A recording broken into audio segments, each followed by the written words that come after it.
Meu irmão adotivo jogou meu troféu de engenharia na minha cabeça gritando, você não merece isso, e envenenou minha comida. Meu nome é Mark, tenho 25 anos, e meu irmão adotivo uma vez jogou um troféu sólido de metal de engenharia na minha cabeça, abrindo minha sobrancelha, antes de depois tentar envenenar minha comida. Tudo começou quando eu tinha 17 anos, embora a tempestade estivesse se formando há 2 anos, desde que meus pais adotaram Jason. Eu tinha 15 quando ele chegou, e eu estava genuinamente empolgado. Passei toda a minha infância como filho único, imaginando fantasias sobre como seria ter um irmão. Construiríamos fortes, nos cobrimos quando saíssemos escondidos, teríamos conversas tarde da noite sobre tudo e nada. Imaginei um vínculo forjado em segredos compartilhados e competição fraternal. O que consegui foi um fantasma, uma presença silenciosa e sombria que se movia pela nossa casa como um espectro, seu ressentimento um campo de força palpável que repelia qualquer tentativa que eu fizesse de conexão. O dia em que tudo mudou, o dia em que a Guerra Fria esquentou, foi uma terça-feira brilhante de maio. Irrompi pela porta da frente, meu coração vibrando com uma vitória tão pura que parecia eletricidade. Em minhas mãos, segurava um troféu pesado, banhado a ouro, a manifestação física de um ano de noites sem dormir e trabalho implacável. Eu havia ganhado a competição estadual de engenharia por um design revolucionário de filtração de água. Mais importante, veio com uma bolsa de estudos significativa. Era minha passagem para fora, minha rota de escape da tensão sufocante da minha própria casa. Consegui, gritei, minha voz ecoando no corredor. Encontrei minha mãe, Margarete, e Jason na sala de estar. Levantei meu prêmio, um sorriso esticando meu rosto. A bolsa de estudos, mãe. Consegui tudo. Margarete olhou de sua revista, seu sorriso um corte fino e breve de reconhecimento. Que legal, querido. Era isso. Sem exclamação, sem abraço. Apenas legal. Jason, no entanto, apenas olhou fixamente. Seus olhos, geralmente nublados com uma apatia geral, agora estavam fixos no troféu reluzente com uma intensidade aterrorizante. Eram como duas brasas ardendo. Cometi um erro fatal de julgamento, um salto otimista através do abismo de seu silêncio. Ei, cara, olha só. É mais pesado do que parece. Estendi para ele uma oferta de paz. Ele não pegou. Ele arrancou. Todo o seu corpo ficou rígido, vibrando com uma raiva que parecia explodir do próprio núcleo de seu ser. Sua voz, quando saiu, não era o resmungo sombrio ao qual eu estava acostumado. Era um grito gutural, um som de fúria pura e animalesca que rasgou a tarde silenciosa. Você não merece isso. Ele balançou o troféu como uma massa medieval. O mundo se dissolveu em um flash de ouro cegante, seguido por um impacto úmido e nauseante acima do meu olho direito. Cambaleei para trás, um universo de estrelas explodindo atrás das minhas pálpebras. Minha mão voou para meu rosto, e quando a afastei, estava escorregadia com sangue escuro e quente. O troféu, meu troféu, bateu no chão, seu brilho dourado agora parecendo um sorriso zombeteiro. Através do zumbido nos meus ouvidos, olhei para minha mãe, minha última esperança restante de sanidade, de proteção. Mãe, sussurrei. Minha voz engasgada com dor e descrença. Ela não estava olhando para mim. Ela não correu para o meu lado. Ela estava olhando para Jason, sua expressão derretendo em uma de piedade suave e gentil. Ela caminhou até ele, colocando uma mão consoladora em seu ombro trêmulo. Só então ela voltou seu olhar para mim, seu filho sangrando. Sua voz não estava em pânico ou raiva. Era fria, clínica e devastadoramente calma. Mark, você precisa parar de exibir suas conquistas onde Jason possa vê-las. Você sabe pelo que ele passou. Mais tarde naquela noite, sentado sob as luzes fluorescentes duras do pronto-socorro, o médico meticulosamente tecendo 7 fios pretos através da carne da minha sobrancelha. Suas palavras ecoavam e reecoavam na minha cabeça. Não exiba suas conquistas. Não era uma sugestão. Era um diagnóstico da minha vida. Meu próprio pai, quando finalmente apareceu, apenas suspirou e murmurou algo sobre deixar sair o vapor. Eu estava completamente sozinho. Tinha 17 anos, preso, e percebi então que minha casa não era um lar. Era uma gaiola, e eu estava compartilhando com meu próprio predador pessoal, que estava sendo protegido pela minha própria mãe. Quando o médico amarrou no final, fiz um voto silencioso. Eu me tornaria um fantasma. Eu estudaria, trabalharia, pouparia. Jogaria seu jogo retorcido até conseguir encontrar uma forma de queimar todo o tabuleiro. Os 8 anos que se seguiram foram uma educação exaustiva na arte do apagamento. Tornei-me um mestre da vida dupla. Na escola e depois na universidade estadual que frequentei, eu era Mark Wilson, um estudante pré-médico brilhante e focado. Professores gostavam de mim, tirava boas notas, estava em um caminho claro. Mas no momento em que cruzava a soleira da casa dos meus pais, essa versão de mim desaparecia. Em casa, eu era um fantasma, cuidadosamente curando uma persona de mediocridade absoluta.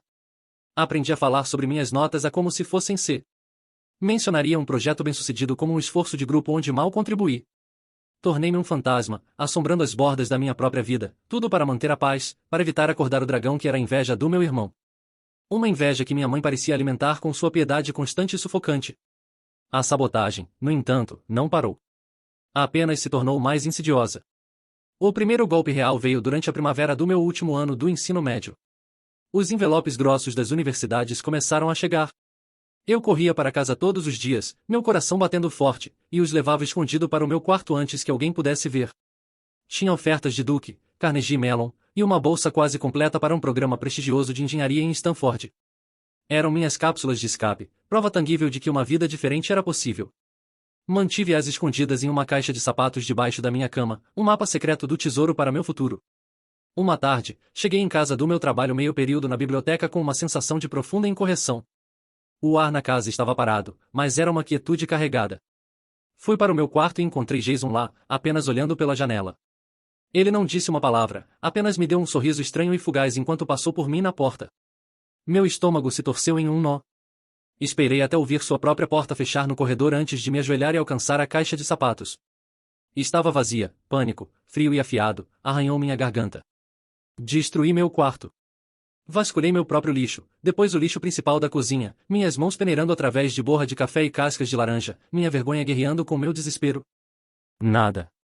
As cartas haviam sumido. Simplesmente deixaram de existir. Algumas semanas depois, os telefonemas começaram. Oficiais de admissão de Duke e Stanford, suas vozes educadas mais confusas, querendo saber por que eu não havia formalmente aceito ou recusado suas ofertas. Tive que murmurar alguma desculpa patética sobre as cartas se perdendo no correio, sentindo o peso de seu julgamento silencioso através do telefone. Consegui salvar minha vaga na universidade estadual, mas o sonho de escapar para fora do estado havia sido assassinado no berço. Quando finalmente criei coragem para confrontar minha família, a cena se desenrolou com uma familiaridade teatral e assustadora. As cartas sumiram, disse, ficando na sala de estar, minha voz tremendo com raiva suprimida. Minhas cartas de aceitação. Sei que você as pegou, Jason. Jason apenas deu de ombros, olhos fixos na TV, não sei do que você está falando. Virei-me para minha mãe um apelo desesperado e final. Mãe. Ele jogou fora meu futuro. Ela suspirou, um som longo e cansado, como se eu fosse o único causando o problema. Mark, honestamente, você precisa considerar a pressão que está colocando nele. Você recebe todas essas cartas desses lugares chiques e distantes. É opressivo para ele. Faz ele se sentir como se estivesse sendo deixado para trás. Você não pode ter um pouco de empatia? Ela havia feito novamente. Ela havia transformado seu ato de destruição maliciosa em um sintoma do meu próprio sucesso. Eu não era a vítima. Eu era o agressor. Minha formatura do ensino médio foi outra aula magistral em sua marca particular de crueldade. Fui nomeado orador da turma, uma honra pela qual havia trabalhado implacavelmente. Quando me levantei no pódio, um mar de rostos orgulhosos e sorridentes diante de mim, meus olhos encontraram minha própria família. Meu pai, Richard, estava olhando o seu relógio. Minha mãe estava observando Jason, não eu, seu rosto tenso com ansiedade. Jason estava me encarando com uma quietude inquietante. Comecei meu discurso, minha voz cheia de esperanças para o futuro. Assim que estava pegando o ritmo, um estrondo súbito e explosivo ecoou do lado do palco. Jason havia tropeçado em seus próprios pés e se chocado contra um arranjo floral maciço e ornamentado, derrubando-o. A cerimônia parou de forma abrupta. Cada pessoa se virou para olhar a comoção. Meu momento, a culminação de 4 anos de trabalho duro, foi instantaneamente apagado, substituído pelo espetáculo da minha mãe correndo para o lado de Jason, fazendo alvoroço sobre ele como se fosse um soldado ferido, enquanto ele absorvia a atenção. Ele não havia apenas tropeçado, ele havia sequestrado meus holofotes com precisão perfeita e devastadora.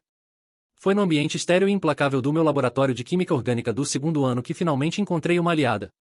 Seu nome era Patrícia Alvarez, Trish. Ela era inteligente, engraçada, com uma atitude sem conversa fiada e olhos que pareciam ver através de toda a parede que eu havia construído.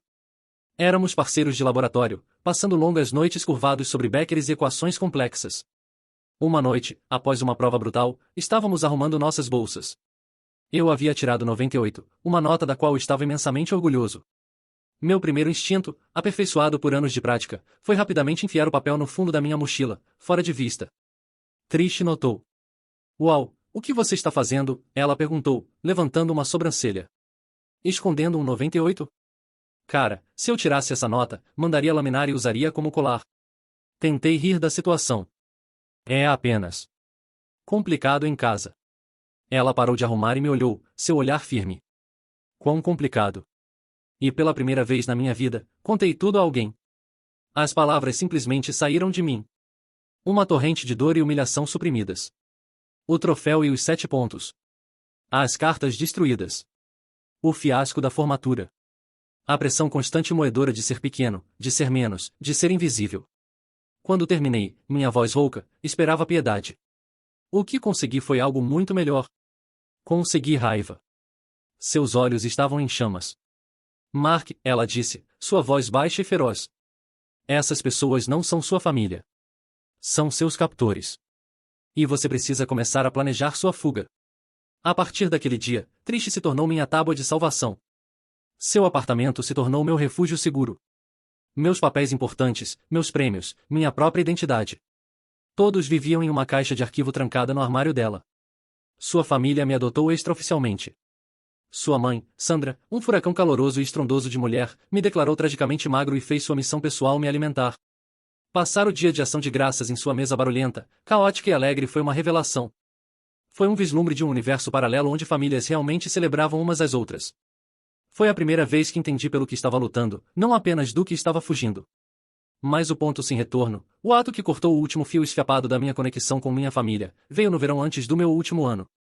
Eu estava nas trincheiras da preparação para um CAT. Era meu mundo inteiro. Minha mesa era uma montanha de cartões de estudo, livros de preparação e testes práticos. O sonho de ser médico, de uma vida gasta curando, era a única coisa que mantinha a escuridão afastada. Tinha um trabalho meio período como garçom para economizar dinheiro, e uma noite cometi um erro crítico. Deixei meu arquivo principal de estudos, um arquivo grosso de 3 argolas que representava centenas de horas de trabalho, na minha mesa em casa. No momento em que entrei pela porta após meu turno, eu sabia. A casa estava silenciosa, mas havia um cheiro químico estranho e acre pairando no ar. Uma onda de náusea passou por mim. Caminhei lentamente para meu quarto, meu coração martelando contra minhas costelas. O arquivo estava na minha mesa, exatamente onde eu havia deixado. Abri-o. Um pó branco e granulado empoeirava as páginas. O cheiro era mais forte aqui. Era o aroma enjoativo e adocicado de veneno para ratos. Meu sangue se transformou em água gelada nas minhas veias. Ele não havia apenas tentado destruir meu trabalho. Ele havia tentado me envenenar. Caminhei para a cozinha, uma calma fria e aterrorizante se estabelecendo sobre mim. Jason estava lá, fazendo um sanduíche como se nada tivesse acontecido. Minha voz era perigosamente silenciosa. Jason. O que você fez? Ele apenas deu de ombros, nem sequer me olhando. Não sei do que você está falando. Nesse momento, minha mãe entrou. Virei-me para ela, meu rosto uma máscara de horror. Mãe, ele colocou veneno para ratos na minha comida. Ele tentou me matar. Ela olhou do meu rosto para o de Jason, sua expressão ilegível. Então ela caminhou até Jason, pegou o sanduíche de suas mãos, e o levou para a lixeira, aspando dentro sem uma palavra. Ela não gritou. Ela não o confrontou. Ela se virou para mim, seu rosto uma máscara de decepção cansada. Mark, você está sendo incrivelmente dramático. Provavelmente era apenas algum pó de limpeza derramado da garagem. E francamente, se você não deixasse suas coisas importantes onde pudessem causar tanta tensão, talvez esses tipos de acidentes não acontecessem.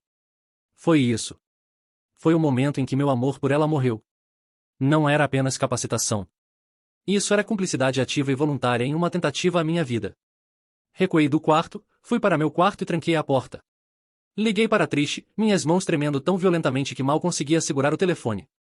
Ele tentou me envenenar, sussurrei. Não houve hesitação em sua voz. Arrume uma bolsa, Mark. Estou a caminho. Você não vai passar mais uma noite nessa casa. Tive que voltar, é claro. Ainda estava financeiramente amarrado a eles para meu último ano de mensalidade.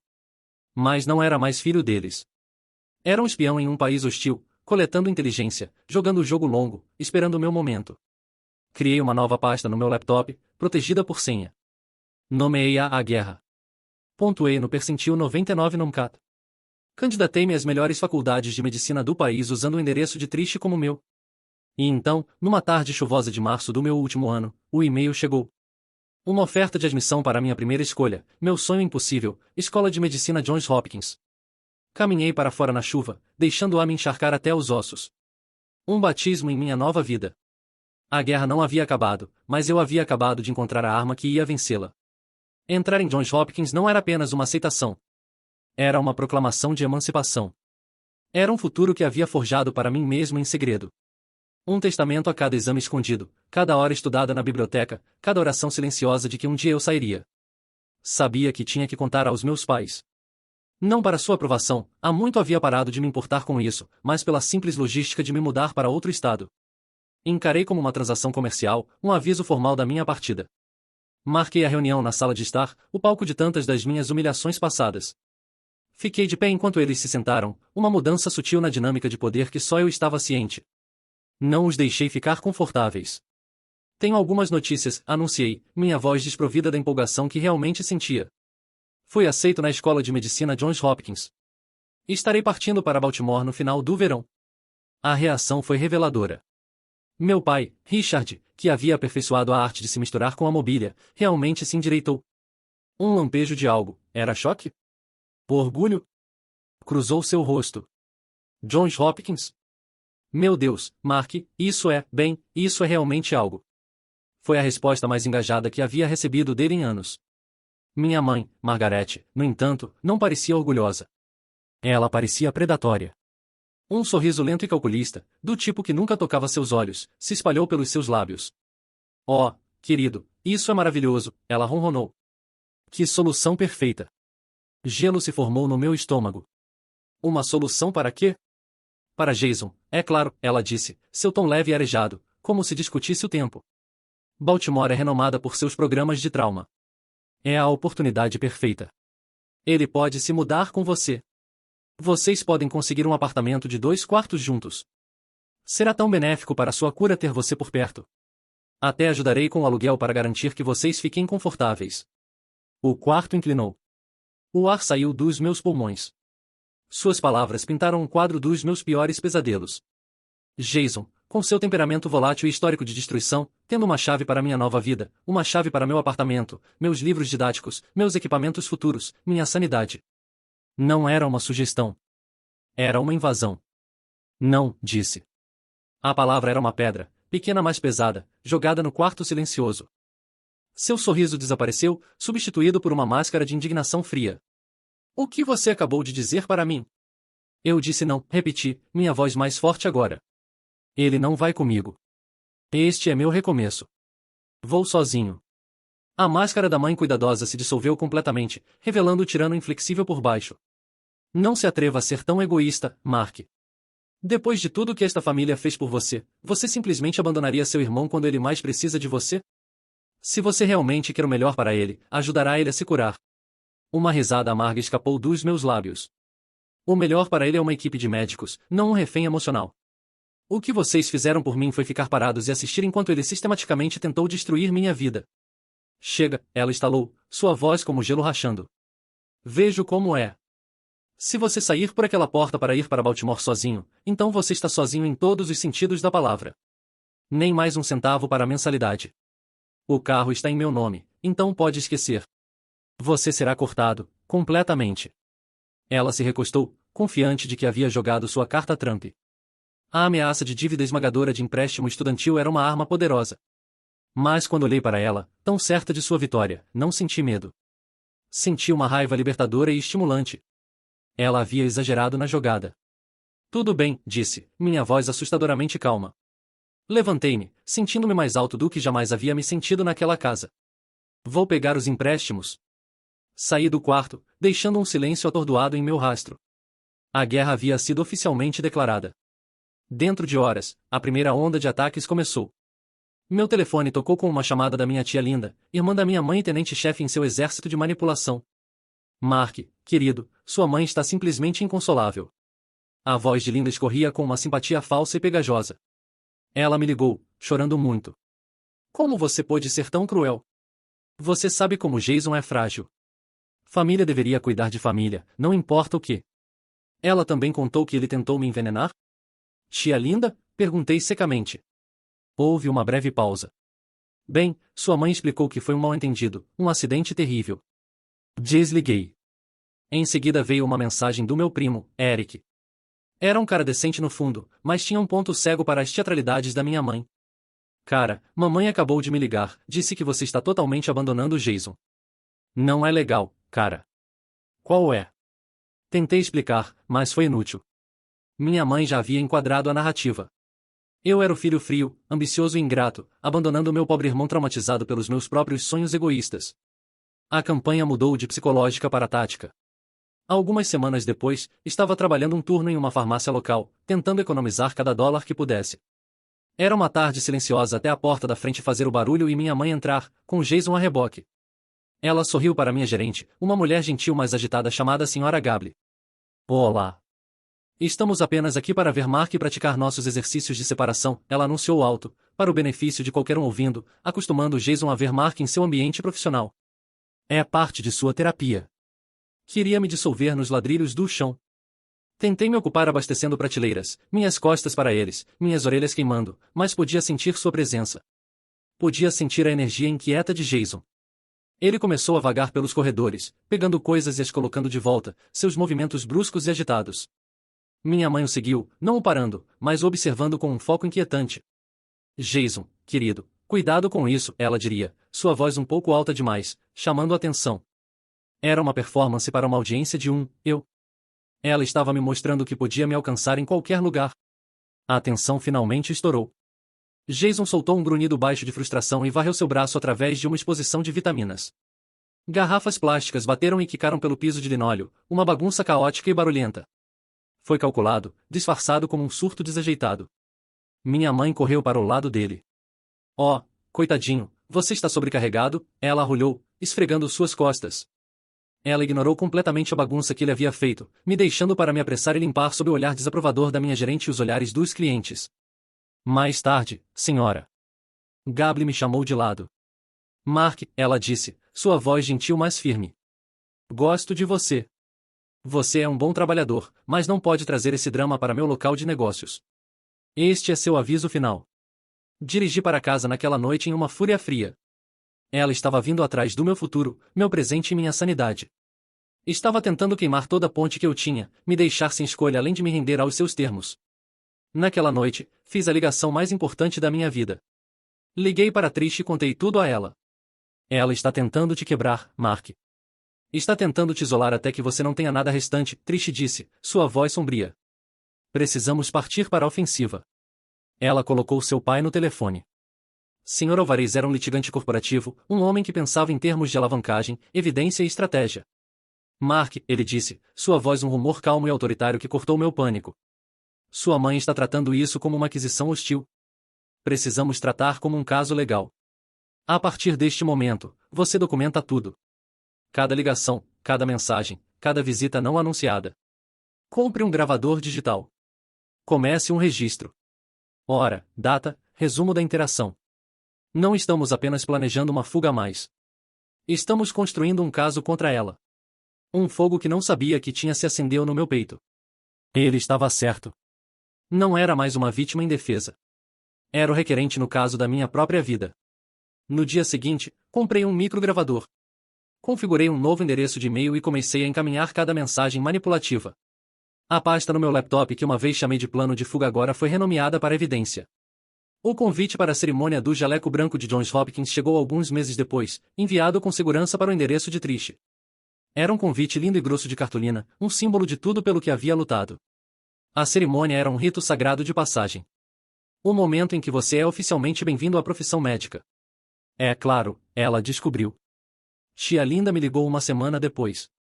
Mark, temos as notícias mais maravilhosas, ela tagarelou. Sua mãe e eu estávamos apenas olhando voos para Baltimore para seu grande dia.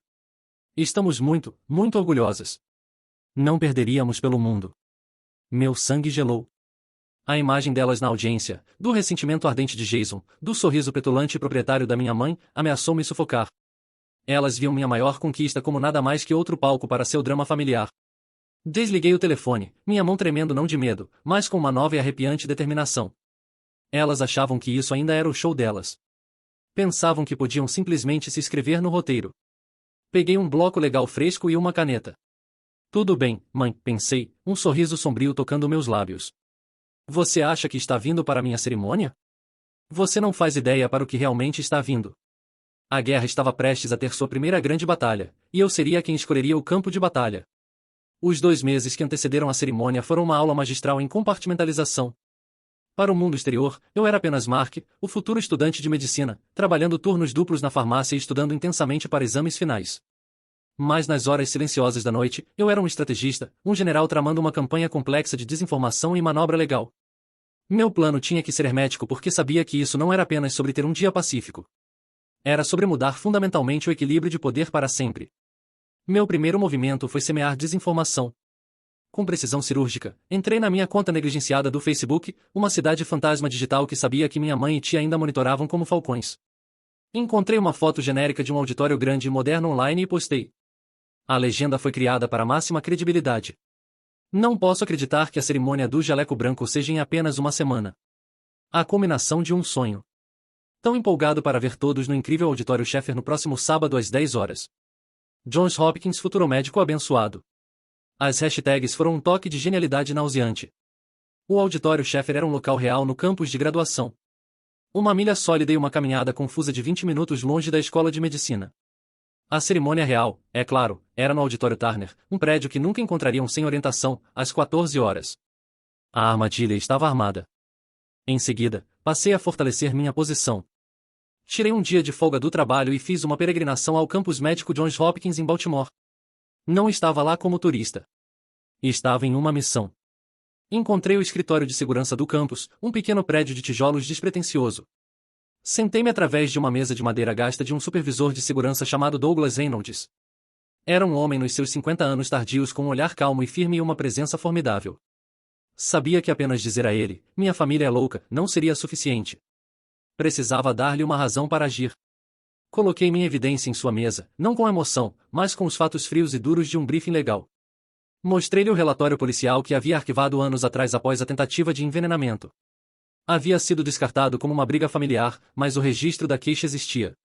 Então mostrei-lhe um registro impresso das ligações e mensagens recentes da minha mãe e tia, destacando as ameaças veladas e manipulação emocional. Senhor, comecei, minha voz nivelada e respeitosa. Não estou pedindo para resolver um problema familiar. Estou informando sobre um potencial problema de segurança em um evento privado com ingressos. Tenho razão para acreditar que esses 2 indivíduos, minha mãe e meu irmão, podem tentar ganhar acesso à cerimônia para causar uma perturbação. Trabalhei minha vida inteira para este dia. Tudo o que quero é que seja pacífico, para mim e para todos os outros presentes. Douglas ouviu atentamente, seus olhos se movendo dos documentos para meu rosto. Ele viu a cicatriz antiga acima do meu olho. Viu a exaustão e determinação na minha expressão. Ele acenou lentamente, uma decisão tomada. O auditório Turner é um local seguro para eventos privados, ele disse, sua voz um rumor baixo e tranquilizador. Entrada é apenas por ingresso, sem exceções. Vou pessoalmente brefar os oficiais na porta. Você tem minha palavra, filho. Você foque na sua cerimônia. Nós cuidaremos da segurança. A onda de alívio foi tão profunda, pareceu como um peso físico sendo tirado do meu peito. Pela primeira vez, uma pessoa em posição de autoridade havia me ouvido, acreditado em mim e oferecido ajuda. A peça final e mais crucial do plano era triste. Ela era minha motorista de fuga, minha co-conspiradora e a guardiã do objeto sagrado em si, meu jaleco branco. Na noite antes de partir para Baltimore, entreguei-lhe o saco de roupas selado. Não havia forma concebível de deixar aquele jaleco passar uma única noite sob o mesmo teto que Jason. Guarde isso com sua vida, disse, meio brincando. Mark, lutaria com um urso por esse jaleco, ela respondeu, sua expressão mortalmente séria. Na semana final, a campanha da minha mãe atingiu um crescendo. As mensagens de voz que deixava eram obras-primas de agressão passiva, projetadas para me pintar como vilão em uma história que só ela estava contando. Oi, querido, é a mamãe, ela tagarelava, sua voz pingando doçura sacarina. Só queria ligar e dizer novamente como incrivelmente orgulhosos estamos. Jason tem sua foto no criado mudo. Está tão empolgado para ver seu irmão mais velho receber seu jaleco branco. Estamos todos arrumados e prontos para nosso voo. Te vejo sábado. Cada mensagem era uma mentira cuidadosamente criada, uma peça de munição para sua narrativa futura da mãe com o coração partido, desprezada por seu filho cruel e ingrato. Guardei cada uma. Não eram apenas mensagens de voz. Eram exibições A, B e C. No dia antes de partir para sempre, enquanto carregava as últimas das minhas caixas no meu sedã batido, Jason saiu na varanda. Apenas ficou lá me observando, suas mãos enfiadas profundamente nos bolsos. A energia ameaçadora usual havia se ido, substituída por uma quietude estranha e inquietante. Ele olhou para as caixas, para a finalidade de tudo, e por um momento fugaz, seu rosto era apenas o de um jovem perdido e confuso. Ele abriu a boca como se fosse dizer algo, mas então balançou a cabeça, um movimento pequeno e quase imperceptível. Ele se virou e voltou para dentro sem uma palavra. Dispensei isso na época, minha mente muito preocupada com a logística complexa da batalha vindoura. Mas olhando para trás, percebi que aquele momento foi um tremor antes do terremoto. Foi a primeira rachadura em seu condicionamento. Ele estava me vendo deixar a prisão em que ainda estava preso, e pela primeira vez, parecia estar questionando os motivos de sua guardiã.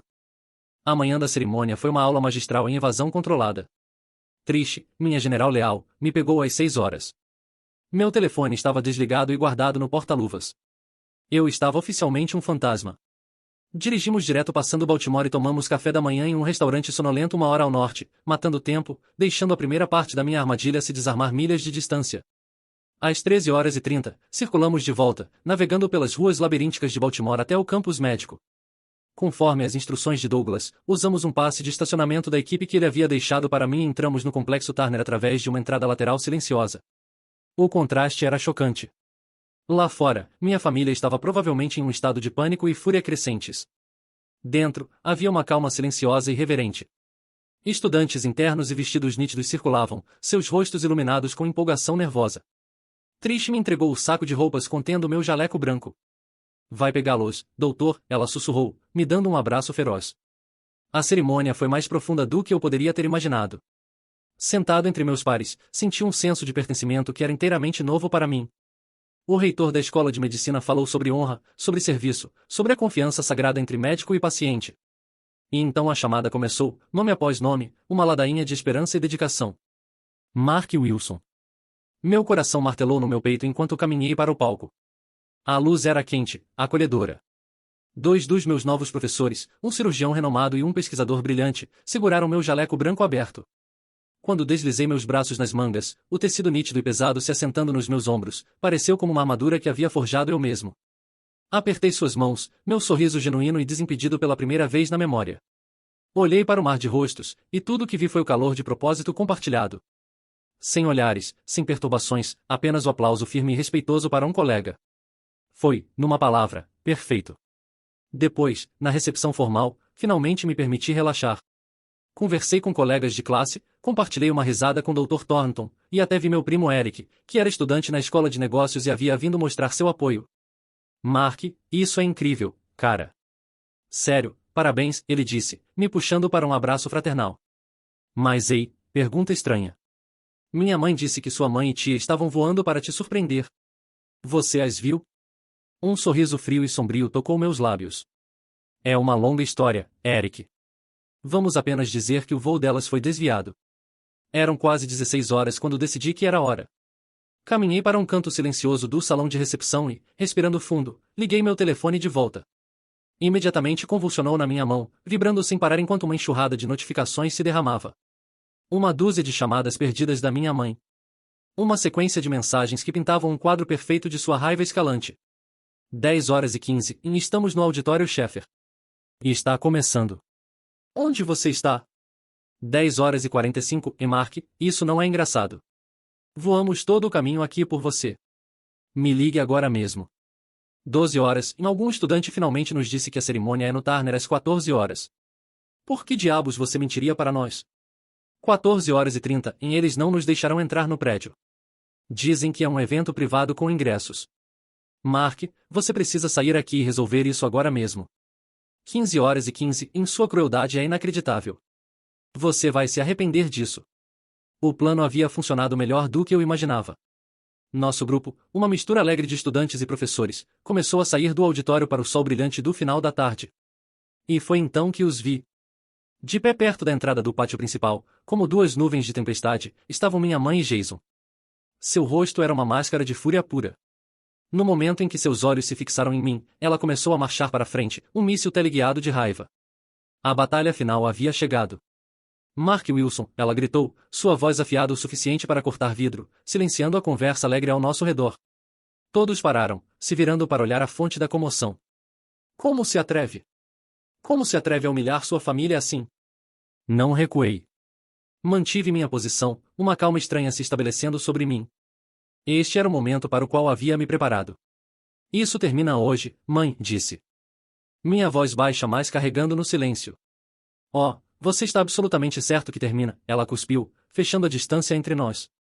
Termina com você vindo para casa e implorando perdão ao seu irmão por este jogo doentio e retorcido. Antes que pudesse dar outro passo, uma figura sólida se moveu para ficar entre nós.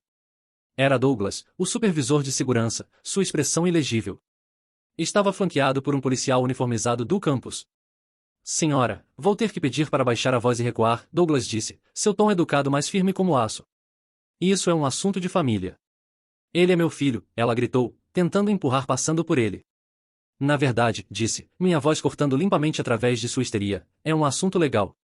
Do bolso interno do meu terno, produzi um conjunto de documentos nitidamente dobrados.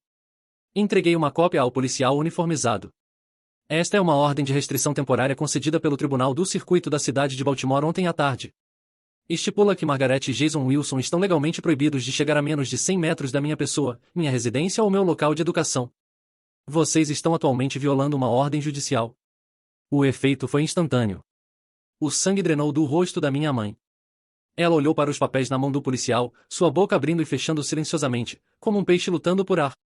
Você não faria, ela finalmente gaguejou. Eu fiz, disse calmamente, e então me virei para a pequena audiência cativa que havia se reunido. Meu primo Eric, parecendo horrorizado. Meu novo mentor, Dr. Thornton, seu rosto uma máscara sombria de desaprovação. Meia dúzia dos meus novos colegas de classe, seus olhos arregalados. Levantei minha voz para que todos pudessem ouvir. Por 8 anos, declarei, me disseram que minhas conquistas eram uma fonte de dor. Tive minha propriedade destruída, minha vida ameaçada e meu caráter assassinado pela minha própria família, tudo sob o pretexto de proteger meu irmão de seu trauma. Ele está mentindo, minha mãe sibilou, recuperando um pouco de seu fogo. Ele sempre foi propenso a exagero e drama. Nem sequer olhei para ela. Levantei meu telefone. Então, talvez você possa explicar isso. Pressionei play.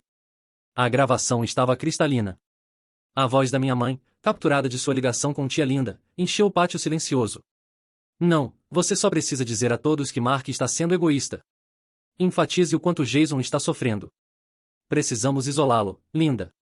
Precisamos fazê-lo sentir que não tem mais ninguém para quem se voltar. É a única maneira dele aprender. Um suspiro coletivo ondulou através dos espectadores. Eric parecia que ia vomitar. Minha mãe olhou para meu telefone como se fosse uma cobra venenosa. Ela estava encurralada, suas mentiras expostas. Ela fez a única coisa que podia. Se virou para sua última arma mais confiável. Jason, ela gritou, sua voz rachando com desespero. Diga a eles. Diga a eles que não é verdade. Diga a eles o quanto você ama seu irmão. E então o mundo inteiro mudou em seu eixo. Jason, que havia sido uma estátua silenciosa e pálida atrás dela, deu um único passo para frente. Ele não olhou para sua mãe. Olhou diretamente para mim, e pela primeira vez, o vi não como um monstro, mas como uma pessoa fazendo uma escolha. Sua voz era silenciosa, mas no silêncio morto, foi um tiro de canhão. Ela é quem está mentindo, ele disse. Ele respirou tremulamente. Ela me disse. Ela me disse que você não conseguiria passar pela escola de medicina. Disse que eu tinha que vir com você para te manter humilde. Ela me disse que não queria que eu melhorasse, porque então você não teria razão para ficar. Foi uma confissão. Foi uma traição. Foi sua declaração de independência. Minha mãe olhou para Jason como se ele tivesse acabado de enfiar uma faca nas suas costas. O choque em seu rosto era absoluto. E naquele momento de silêncio atordoado, um ator final subiu ao palco. Meu pai, Richard, que havia estado pairando perto do carro da família, caminhou para a frente. Ele se moveu com uma deliberação lenta e pesada. Seu rosto gravado com uma vergonha tão profunda que era doloroso de assistir. Ele não olhou para mim. Ele não olhou para Jason. Ele caminhou direto para sua esposa, ficou diante dela e bloqueou sua visão de nós. Chega, Margaret, ele disse. Sua voz grossa com o peso de 8 anos de silêncio. Acabou. As consequências daquela confrontação final e explosiva não foi caótica, mas estranhamente silenciosa. O pátio, que momentos antes havia sido um palco para um drama familiar brutal, agora era apenas um espaço silencioso entre prédios universitários. O policial do campus, seu profissionalismo um contraste forte com o desmoronamento da minha mãe, deu um passo à frente. Senhora, ele disse à minha mãe, sua voz não deixando espaço para argumento. Você foi servida com uma ordem legal, e a violou conscientemente. Precisa vir conosco agora. Não havia luta restante nela. O fogo em seus olhos havia sido extinguido, substituído pelo olhar plano e morto de derrota total. Ela era uma general cujo exército havia acabado de se virar contra ela no campo de batalha. Ela me deu um último olhar, um vislumbre tão cheio de ódio puro e não diluído que me arrepiou até os ossos. Então, se virou e permitiu que o policial a escoltasse para sua viatura. Não foi uma prisão, ele havia explicado ao meu pai, mas uma remoção obrigatória das instalações para fazer cumprir a ordem judicial. Assistir minha mãe, a grande mestre dos fantoches, sendo levada por um policial uniformizado foi uma experiência surreal, quase fora do corpo. Foi público. Foi humilhante. Foi a consequência precisa, legal e emocionalmente devastadora que ela havia conquistado. Meu pai e Jason permaneceram, 2 soldados deixados para trás depois que seu comandante havia caído. A pequena multidão de espectadores, sentindo que o clímax havia passado, começou a se dispersar discretamente, deixando um largo círculo de espaço vazio ao nosso redor. Dr. Thornton se aproximou, sua expressão de profunda preocupação. Ele colocou uma mão firme e fundamentada no meu ombro. Wilson, ele disse, sua voz um rumor baixo e firme. Isso exigiu um nível de fortaleza que raramente vejo fora de uma sala de cirurgia. Minha oferta permanece. Se você precisar de qualquer coisa, aconselhamento acadêmico, uma refeição decente ou apenas conversar, minha porta está sempre aberta. Ele me entregou seu cartão, um gesto simples que pareceu como ser entregue uma chave para um novo reino. Meu primo Eric veio em seguida, seu rosto pálido de vergonha. Mark. Deus. Cara. Eu não fazia ideia. Me sinto como um idiota. Simplesmente acreditei em tudo que ela disse. Está tudo bem, Eric, disse, e para minha surpresa, era verdade. Você não é a primeira pessoa que ela enganou. Você é apenas a primeira que conseguiu ver a cortina sendo puxada. Trish, minha rocha, simplesmente ficou ao meu lado, sua presença uma declaração silenciosa de apoio inabalável. Ela não precisava dizer nada. Ela havia estado comigo nas trincheiras. Finalmente, éramos apenas nós 4.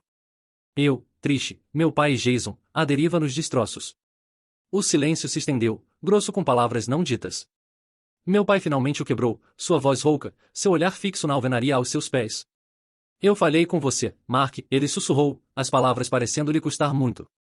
Todos os dias por 8 anos, eu falhei com você. Eu vi tudo. Vi a crueldade.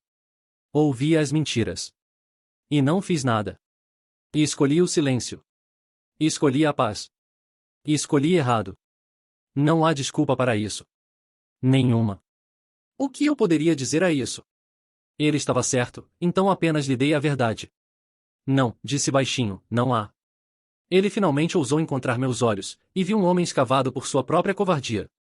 Vou levar Jason para casa agora, ele disse. Vou lidar com Margaret. Dou minha palavra, ela nunca mais vai te incomodar. Ele se virou para sair, mas Jason não seguiu imediatamente. Ele permaneceu, alguns metros de distância, parecendo perdido e sem rumo. Esta era a minha chance. A única pergunta que importava mais que qualquer outra. Por quê? Perguntei, minha voz crua. O troféu, o veneno, tudo isso. Por quê? Ele olhou para cima, e o rosto que me mostrou não era o rosto de um monstro. Era o rosto de um menino profundamente quebrado. Porque você tinha tudo, ele disse, sua voz mal um sussurro. E eu não tinha nada. Na minha última casa adotiva, a antes de você, eles tinham um filho. O filho real deles. Ele recebia os sapatos novos, os elogios, os abraços. Eu recebia suas roupas usadas e a culpa por tudo que dava errado. Eles me disseram todos os dias que eu não merecia coisas boas. Que eu nasci mal. Ele limpou os olhos com as costas da mão. Quando te vi recebendo aquele troféu, entrando naquelas escolas, todos dizendo como você era ótimo. Apenas provou que eles estavam certos. Se você merecia tudo aquilo, então eu devia merecer todas as coisas ruins. Eu tinha que fazer não ser verdade.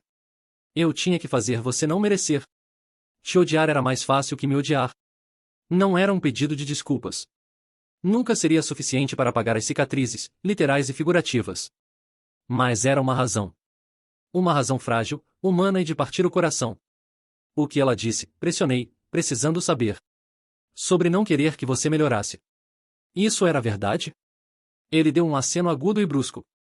Ela me disse que minha terapia estava me tornando difícil. Que eu sempre seria quebrado, e isso estava bem.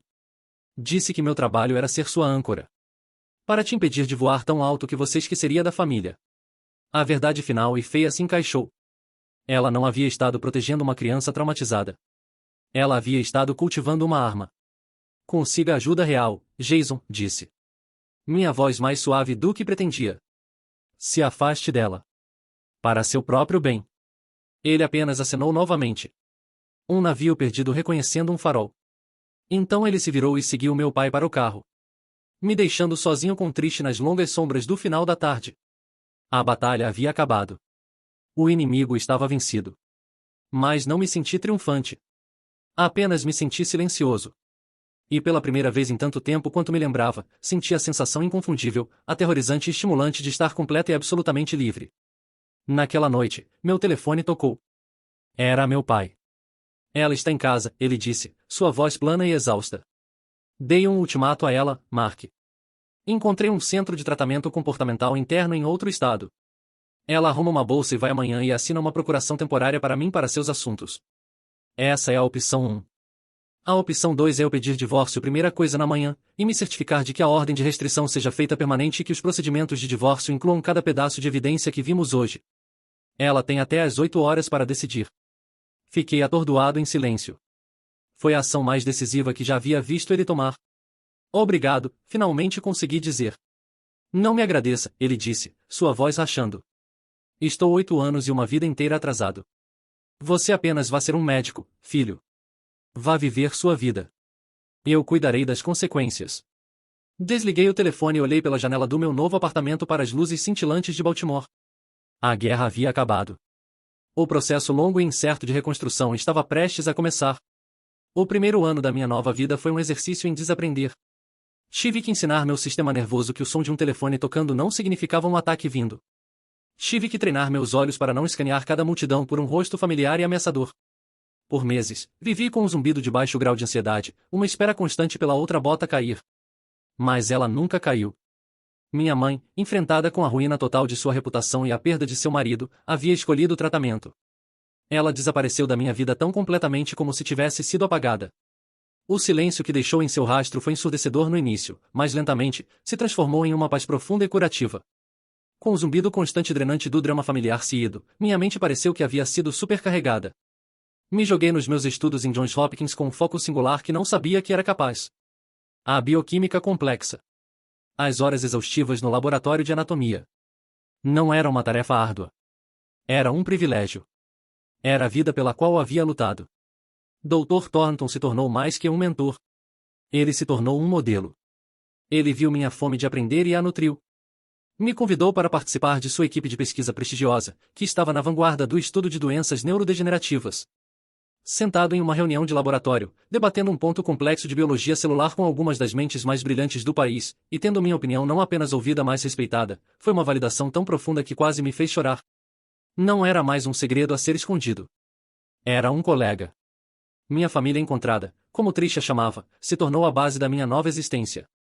Eles teceram uma rede de segurança de amor e normalidade ao meu redor que eu nunca havia conhecido. Trish era minha constante. Nossas sessões de estudo tarde da noite na biblioteca. Agora cheias de piadas e debates sobre ética médica em vez de medos sussurrados e planos de fuga. Sua mãe, Sandra, havia me adotado oficialmente em seus cuidados culinários. Pelo menos 2 vezes por semana, seria convocado para sua casa para um jantar familiar estrondoso. Você ainda está muito magro, amigo, ela declararia, empilhando meu prato alto com comida que tinha gosto de amor incondicional. Um médico precisa de sua força. Douglas, o guarda de segurança que havia sido meu anjo da guarda improvável, se tornou um amigo. Ele fazia questão de passar pelo lounge dos estudantes quando sabia que eu estaria lá, compartilhando um café e me contando histórias sobre seus netos. Era uma bondade simples e firme que me tranquilizava. E meu primo Eric, consumido em compensar sua cegueira passada, se tornou meu irmão em todas as formas que importavam. Ele me ajudou a me mudar para meu primeiro apartamento real, carregando caixas por 3 lances de escada sem reclamação. Ele aparecia sem aviso com um pack de cerveja e uma pizza numa sexta-feira à noite se achasse que eu estava passando muito tempo sozinho com meus livros didáticos. Você tem permissão para ter uma vida, sabe? Ele me lembrava. Essas pessoas, nenhuma das quais era obrigada a mim por sangue, me ensinaram o verdadeiro significado de família. Não era sobre obrigação, era sobre aparecer. Meu pai e eu começamos uma dança lenta e desajeitada de reconciliação. Ele manteve sua palavra e ligava uma vez por mês. As conversas eram forçadas, navegando cuidadosamente o campo minado do nosso passado. Ele nunca pediu perdão e eu nunca ofereci. Em vez disso, falávamos sobre o presente. Ele me contaria sobre seu trabalho voluntário com uma organização local que ajudava crianças envelhecendo fora do sistema de cuidados adotivos. Era sua tentativa silenciosa e desesperada de fazer as pazes, de se tornar o homem que deveria ter sido para Jason, e por extensão, para mim. Eu não lhe dava calor, mas também não lhe dava minha raiva. Dei-lhe uma chance, um espaço frágil e tentativo para provar que sua mudança era real. 6 meses após a cerimônia, um e-mail chegou na minha caixa de entrada com uma linha de assunto que enviou um choque através do meu sistema em uma atualização sobre Jason Wilson.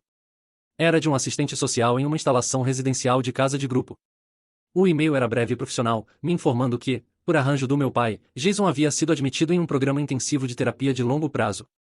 Uma parte de mim, a parte que ainda tinha cicatrizes, queria deletar e esquecer que ele existia. Mas outra parte, uma parte que não entendia completamente, me fez arquivar em uma nova pasta rotulada Jason. 3 meses mais se passaram. Então, outro e-mail. Este era do próprio Jason, enviado de um endereço de e-mail da biblioteca da faculdade comunitária. Eram apenas 3 frases curtas. Mark, estou matriculado em um programa de horticultura aqui. Estou aprendendo como fazer as coisas crescerem. Achei que você deveria saber. Jason. A simplicidade disso foi desarmante. Sem súplicas, sem desculpas, sem drama. Apenas uma declaração de fato. Estou aprendendo como fazer as coisas crescerem. O oposto de tudo que ele já havia feito comigo. Era uma semente de um tipo diferente de história. Olhei para as palavras por lo que pareceu uma hora. A raiva branca e quente que havia me alimentado por anos havia se resfriado em algo mais. Uma tristeza cinza e cansada. Contra meu melhor julgamento, respondi. É bom saber. Continue assim. E assim começou uma correspondência lenta e cautelosa. Trocávamos e-mails a cada poucas semanas, orbitando cuidadosamente o buraco negro do nosso passado. Ele me contou sobre aprender os nomes latinos das plantas, sobre a satisfação silenciosa de ver uma semente brotar. Eu lhe contei sobre uma rotação cirúrgica desafiadora, sobre a sensação incrível e aterrorizante de segurar um coração humano nas minhas mãos. Éramos como diplomatas de 2 nações em guerra, lenta e pacientemente construindo uma nova linguagem. Um dia, um e-mail chegou que eu estava temendo e esperando. Você estaria disposto a se encontrar? Para um café. Eu entenderia completamente se a resposta fosse não. Passei 2 dias em guerra comigo mesmo. Triste foi categórica. Mark, não. Por que você se colocaria através disso? Ele não é sua responsabilidade. Ela estava certa, é claro. Ele não era. Mas uma parte persistente e incômoda de mim sabia que tinha que fazer. Não por ele. Por mim. Eu tinha que ver o homem, não o monstro, e decidir por mim mesmo se havia algo lá que valia a pena salvar. Nos encontramos em uma cafeteria movimentada e anônima numa manhã cinza de sábado. Quando ele entrou, fiquei impressionado com o quanto ele parecia diferente. O olhar cadavérico e assombrado havia se ido.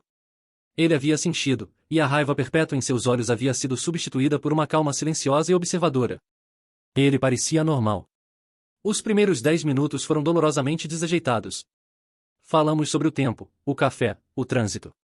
Conversa fiada como uma forma de armadura. Finalmente, não consegui mais suportar. Cortei através do ruído. Você está bem, Jason? Para valer. Ele tomou um gole lento do seu café antes de responder. Estou, ele disse, e sua voz estava firme. Minha terapeuta, doutora Martinez. Ela me ajudou a desempacotar muitas coisas. Principalmente a mamãe. O que sobre ela? Perguntei, me inclinando para a frente. Não era que ela não visse meu trauma, ele disse. Seus olhos focados na mesa. É que ela o via como uma ferramenta. Minha raiva, meu agir mal. E isso lhe dava um propósito. Problema para gerenciar. Uma razão para ser o centro das atenções. A mãe heroica e muito sofrida. Ela precisava que eu fosse quebrado. Ele olhou para mim e seu olhar estava claro.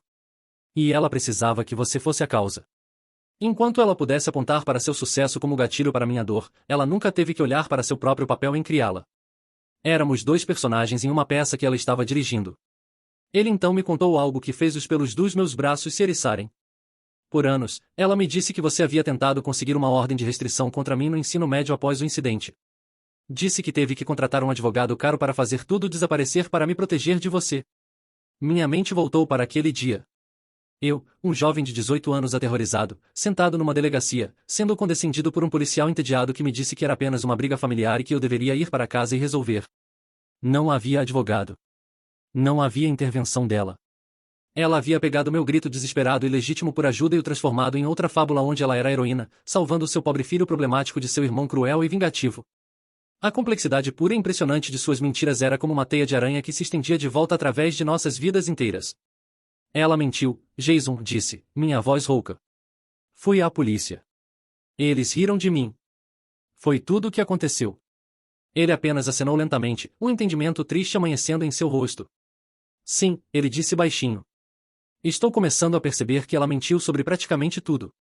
Ficamos sentados lá em silêncio, o ruído da cafeteria desaparecendo no fundo.